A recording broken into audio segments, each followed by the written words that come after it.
اصلاحی اور روحانی علاج سے متعلق قرآن و سنت کی روشنی میں مزید ویڈیوز دیکھنے کے لیے ہمارے یوٹیوب چینل عارف محمود سلفی آفیشیل کو سبسکرائب کیجیے۔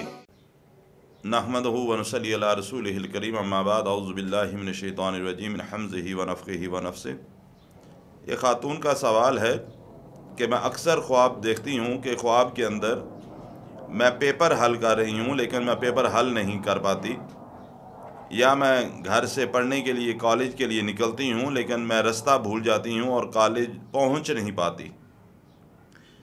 اس کی تعبیر بتا دیجئے۔ دیکھیں، ایک بات کو اچھی طرح ذہن میں رکھیں کہ تعبیر کے حوالے سے ہمارے بعض دوست احباب ٹیلی ویژن پہ اوپر مختلف چینلز پر خواب کی تعبیر کے حوالے سے بھی پروگرام ہوتے ہیں، لیکن ایک چیز کی میں وضاحت کر دوں کہ خواب کی تعبیر دیتے وقت خواب دیکھنے والے کی شخصیت کو دیکھنا ضروری ہے، اس کا معلوم ہونا ضروری ہے، کیونکہ ایک خواب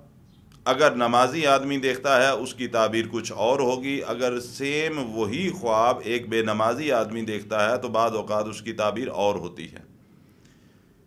ہمارے معاشرے میں تعبیر کے لحاظ سے مشہور ہے کہ جی فلاں چیز دیکھی، جانور فلاں دیکھ لیا، جی چھپکلی دیکھ لی تو یہ ہو جائے گا، بھینسیں دیکھی تو یہ ہو جائے گا، سانپ دیکھا تو یہ ہو جائے گا، وہ مشہور ہیں، اور لوگ اسی چیز کو سامنے رکھ کر فیصلہ کر لیتے ہیں کہ میں نے یہ دیکھا ہے تو اس کا یہ مطلب ہوگا۔ ایسی بات ہرگز نہیں ہے۔ خواب کی تعبیر بتاتے وقت اس کے سیاق و سباق کو سمجھنا، خواب دیکھنے والے کی شخصیت سے مراد یہ کہ اس کا نمازی بے نمازی ہونا دیکھنا، دین اسلام پر کاربند ہونا دیکھنا، یا اگر اس میں کمزوری کوتاہی ہے اس کو ملحوظ رکھنا، اور خواب کے اوقات کو ملحوظ رکھنا کہ خواب دیکھا کس وقت گیا ہے۔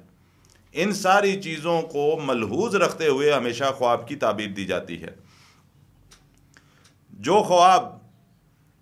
آپ نے مجھ سے سوال میں پوچھا ہے جس بچی کے حوالے سے، یا آپ خود ہیں تب بھی، اگر تو آپ نمازی ہیں،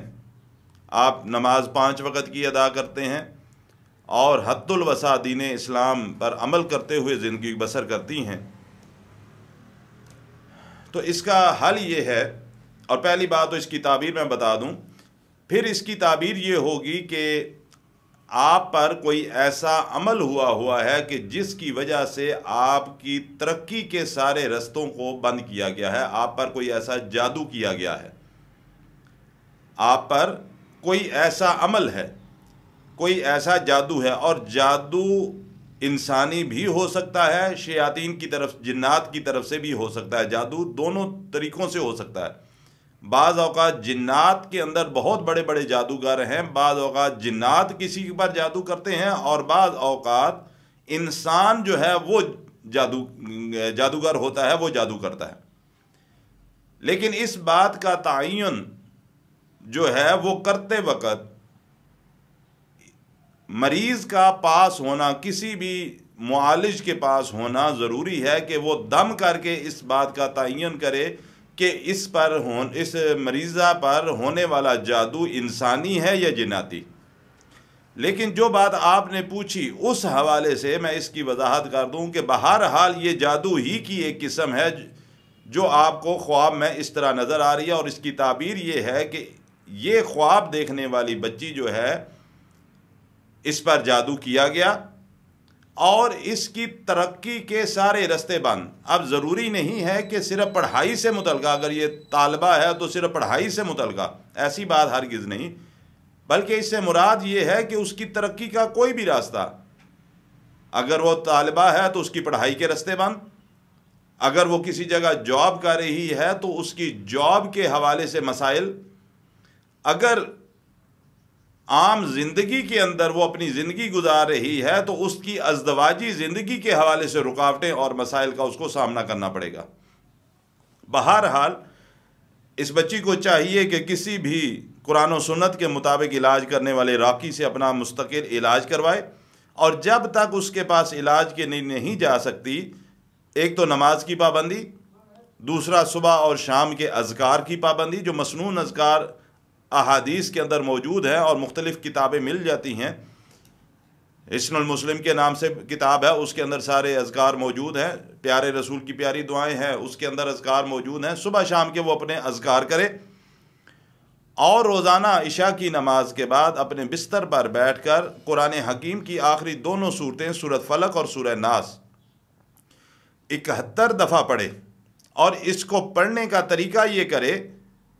کہ دونوں سورہ کو پیئر بنا کے اکٹھا پڑھے، لیکن پڑھتے وقت ہر سورہ کے شروع کے اندر بسم اللہ الرحمن الرحیم پڑھے.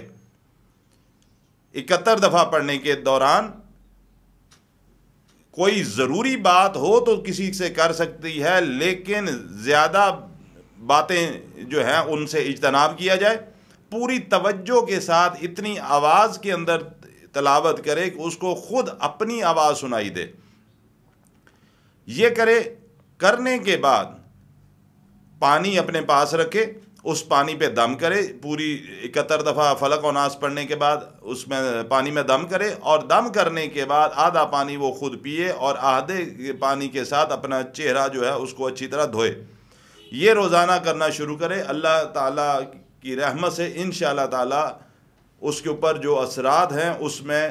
کمی بھی ہوگی، اور بالتدریج یہ اثرات جو ہیں یہ ختم ہونا شروع ہو جائیں گے. لیکن اس کے ساتھ ساتھ اگر